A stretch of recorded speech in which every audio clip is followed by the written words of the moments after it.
Hello everyone. My name is James. Nice to meet you and thank you for taking the time to click on my video. I have a question I would like to ask you. Are you dating someone new that is showering you with attention? I mean non-stop. They may buy you things. They may take you places. They call you all the time. They text you all day long. They may tell you how no one has ever made them feel the way that you make them feel.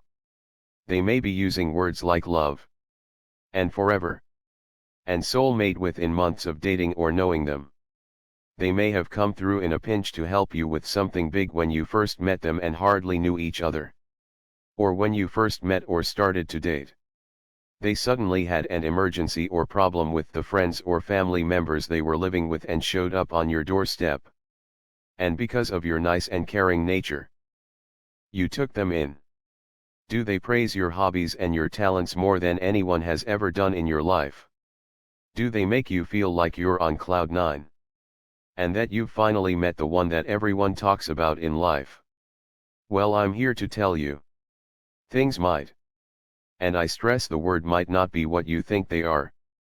And the reality is there's a good possibility you are dating a narcissist or some variation of this personality disorder. And the bad news about that is, you can't cure a narcissist. They can't be fixed. Or loved into changing. Any attempt to fix this person will allow the narcissist to draw you deeper into their web of poison. Now I stressed the word might earlier. Because there is a possibility that you are dealing with someone that is truly nice. And kind. And overly helpful. However, it's important to note. Healthy people that are all of these things. They have boundaries. And they don't run around going overboard for people they hardly know. It takes time for them to get to know you before they start forming such attachments. So though it's possible you ran into a good person that just likes you, the reality is, this behavior I just mentioned is the MO of the narcissist when they are grooming a future victim. That's right. It's hard to believe. But someone can pretend to like someone else all to draw them into a lifetime of abuse. You see, the reason why the narcissist is doing all of these nice things for you now, is to get your brain to release the drug-like chemical called dopamine. Getting your brain to release higher than usual amounts on a regular basis. Over a period of several months. Possibly even a year. Will make you literally. And I do mean literally chemically dependent and hooked on this chemical release. So when they reveal their true nature to you, which is one that gains pleasure from abusing you, you are less likely to leave them. Because the moment the abuse starts, you aren't thinking clearly and realizing you are being abused. However, what you are trying to do is rationalize and figure out why you aren't getting that hit of dopamine. So you are constantly working or trying to work with this person in your life to get them back on track with how they treated you before. To get that high dopamine release. You see, if this person first met you and never gave you overly nice treatment, and from day one, treated you poorly, you would probably have nothing to do with them again. However, if they get your brain to release chemicals that are just as powerful as any drug out there, and they can get you hooked on it, this can be used as a great segue for them to then rip the rug out from under you, mistreat you, abuse you, and treat you like dirt. Because the chance a person dependent on this high will leave is low. Because at the end of the day, you will just want a crumb of the treatment you got when you first met.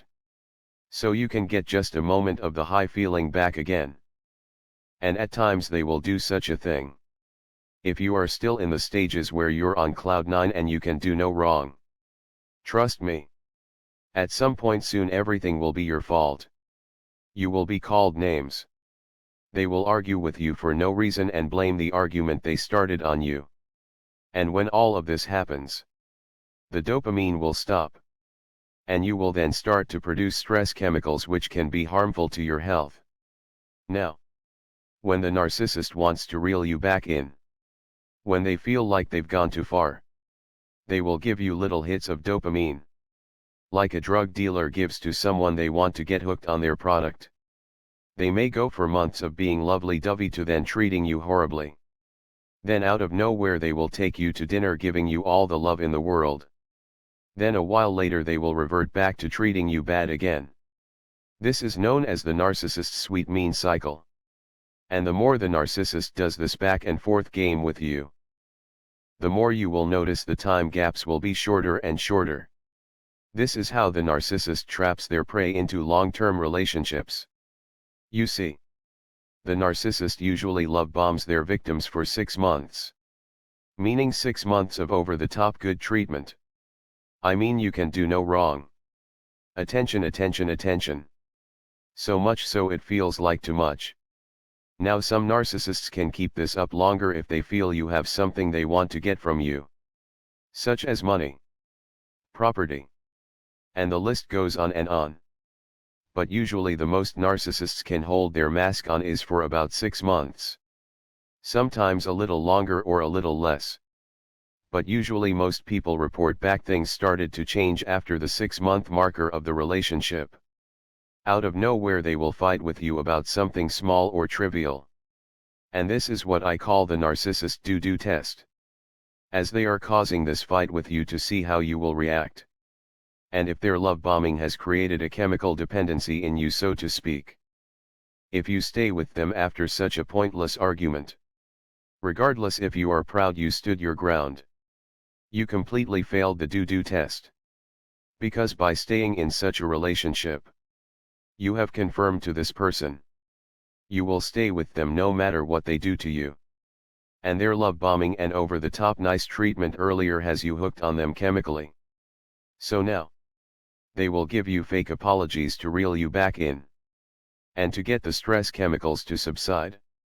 And to give you another hit of dopamine. And you might not experience another negative episode like this for a few months. Then it will happen. Another fight for no reason. Or they will start to question your knowledge on things they once praised you on. So a few months good. Then you will be hit with a lot of bad. Before you know it, those few months will be turned into a few weeks. Then a few days. Then from hour to hour and then minute to minute. And now you are in more means of the sweet mean cycle. Then you are sweet. To the point sweet no longer exists. You see, narcissists are sadists. They sickly enjoy and feed on the pain of others like a vampire.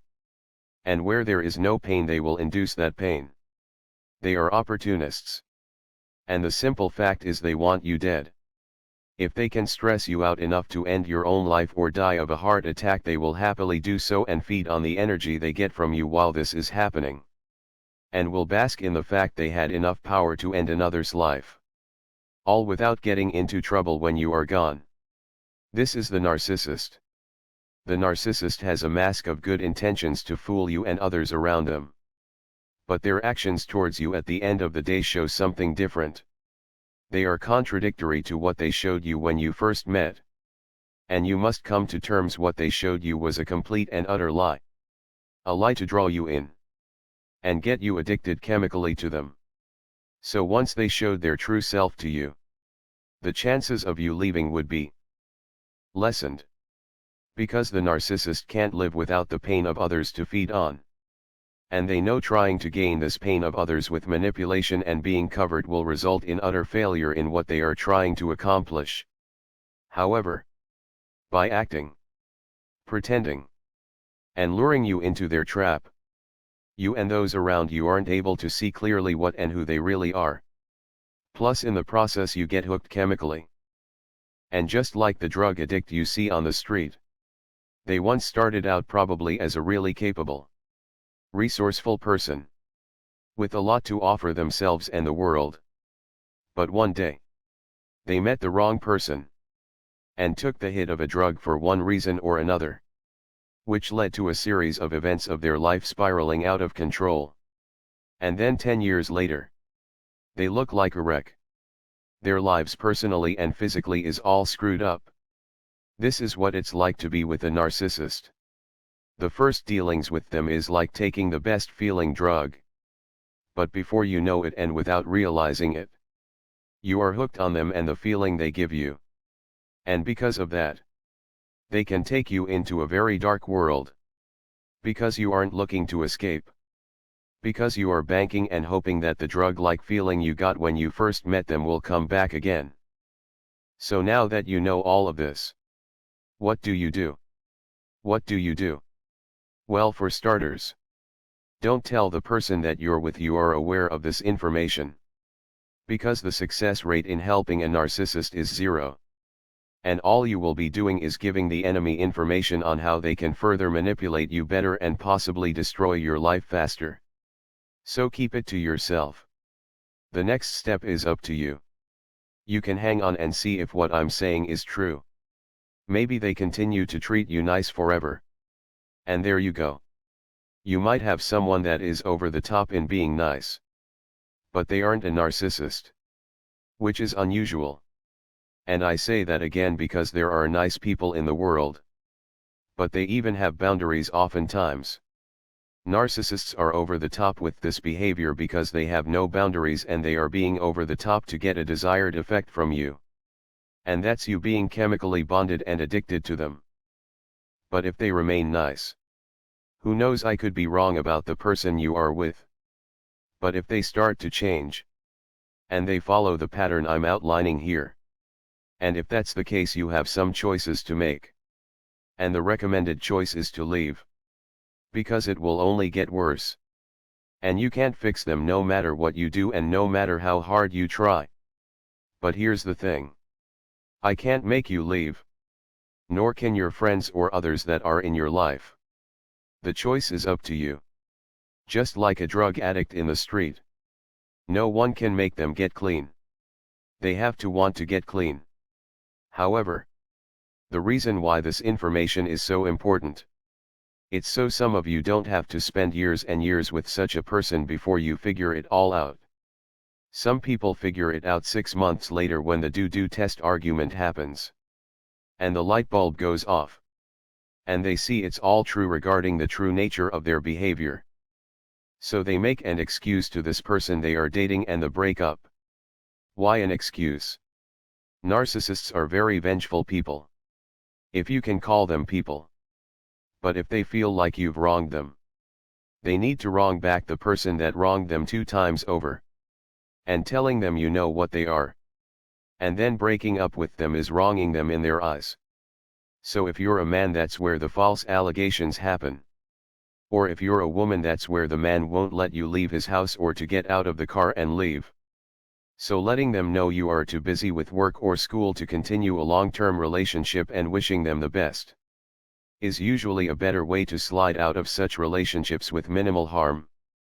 But again, it's up to you.